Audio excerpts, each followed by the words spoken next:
ప్రియమైన దేవుని బిడ్డలారా, మీ అందరికీ ఉదయకాల శుభములు తెలియపరుస్తున్నాం. అందరికీ ప్రైజ్ ది లార్డ్. ఈరోజు దేవుని యొక్క వాక్యము తిమోతికి రాసినటువంటి 2వ పత్రిక 2వ అధ్యాయము 7వ వచనం. నేను చెప్పు మాటలు ఆలోచించుకొనుము, అన్ని విషయముల యందు ప్రభువు నీకు వివేకం అనుగ్రహించును.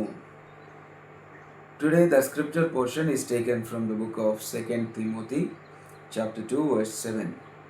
Consider what I am saying, for the Lord will give you insight into all things. దేవుని వాక్యము సెలవిస్తూ ఉంది.